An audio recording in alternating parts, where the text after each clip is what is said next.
এই যে শিক্ষার্থীরা একটা নতুন দল করছে, আপনি এটা কিভাবে দেখেন? আমি মনে করি শিক্ষার্থীর একটা নতুন দল একটাকে না, ওরা 5টা দল করতে পারে।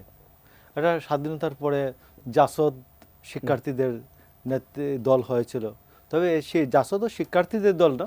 জাসদও এই শিক্ষার্থীরা 10 বছর আগে যাদের শিক্ষা জীবন শেষ হয়েছে এরা ছিলেন, সিরাজুল আলম খান পেছনে ছিলেন, আসম আব্দুর রব ছিলেন, এরা ছিলেন, আবার নবীন ছাত্ররাও ছিল।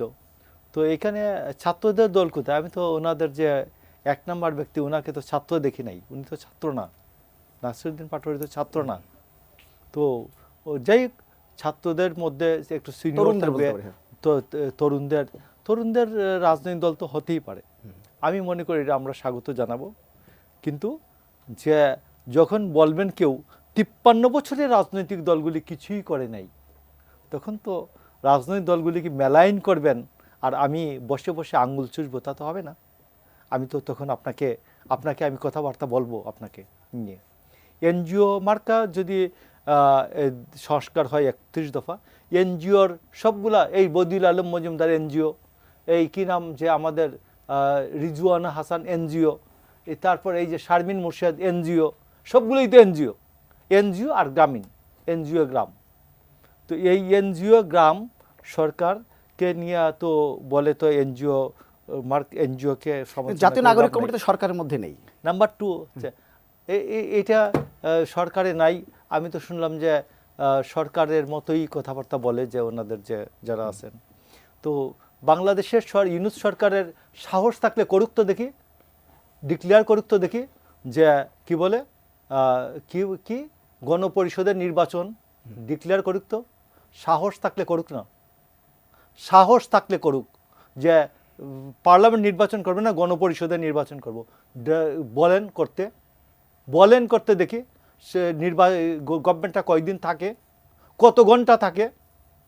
জেলার থেকে 40 কিলোমিটার দূরে যে ইউনিয়ন আছে, ওয়ার্ড আছে, ওইখানে সরকার আছে, ওইখানে সরকারের অস্তিত্ব কে চালায়? সরকারের অস্তিত্ব প্রথমত বিএনপি চালায় এবং অন্যান্য রাজনৈতিক দলগুলি চালায়।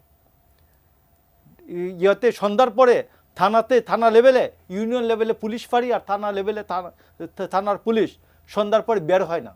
জুলাই অভ্যুত্থানে আমার থানার নাম বানিয়াচং, হবিগঞ্জ জেলার বানিয়াচং, 5 তারিখে 9 জন মার্ডার হয়েছে।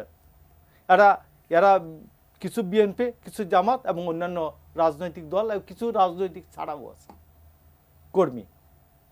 এরা ছাত্র না, এরা সবাই বয়স্ক মানুষ মারা গেছে যে।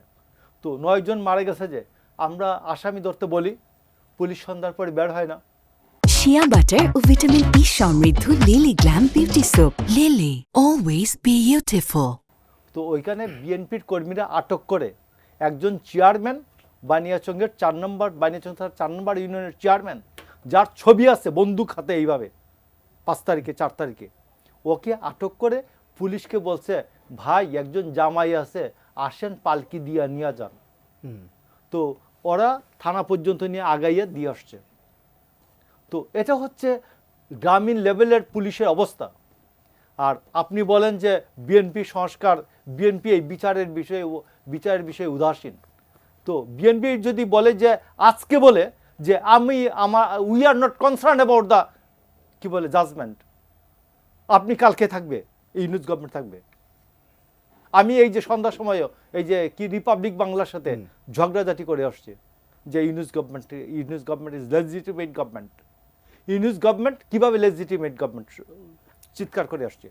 তো এই জন্য আমি আপনি বলি যে তরুণদের রাজনীতি যদি এই হয় আমাকে শুনতে হয়, প্রতিদিন মোকাবেলা করতে হয় বিভিন্ন আন্তর্জাতিক সংস্থার, আন্তর্জাতিক কাছে, মিডিয়ার কাছে, যে হিমালয় থেকে বঙ্গোপসাগর একটি রাষ্ট্র চাই। আপনি বাংলাদেশকে বিতর্কিত করতে চান, বাংলাদেশকে স্ট্র্যাটেজিক্যালি বিপদে ফেলতে চান, হিমালয় থেকে বঙ্গোপসাগরের অন্যান্য জনপদের মানুষ আপনার কাছে এসে বলছে যে বাংলাদেশের অধীনে আমি রাষ্ট্র হইতে চাই, বাংলাদেশের মানুষ আপনাকে বলছে যে অন্যান্য জনপদকে আপনি দখল করে রাষ্ট্র করেন, বা বাংলাদেশের মানুষ কি এই স্বপ্ন দেখে যে হিমালয় থেকে বঙ্গোপসাগর পর্যন্ত একটা জনপদ নিয়ে রাষ্ট্র? এরা আমার বাংলা ভাষা বুঝে, আমার ভাষার সাথে যোগাযোগ আছে, দার্জিলিংয়ের মানুষ আমার সাথে এক রাষ্ট্র হইতে চায় না।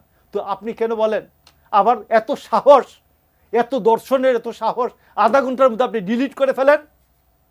মানুষকে বিপদের মুখে ঠেলে দিয়ে এটার নাম আপনার নতুন আধুনিক তারুণ্যের রাজনীতির দর্শন? আমাকে এটা বিশ্বাস করতে হবে। আমি রিয়েলি 5ই আগস্টের পরে আমি প্রত্যেকটা মিডিয়াতে, যতটি মিডিয়াতে গেছি, ছাত্র প্রতিনিধিদের পাইছি, আমি বলছি বাবা অফলাইনে অনলাইনে, বাবা বলো তো তোমাদের নতুন বন্দোবস্তটা কি? বলছে বৈষম্য থাকবে না, সবার অধিকার সবাই পাবে।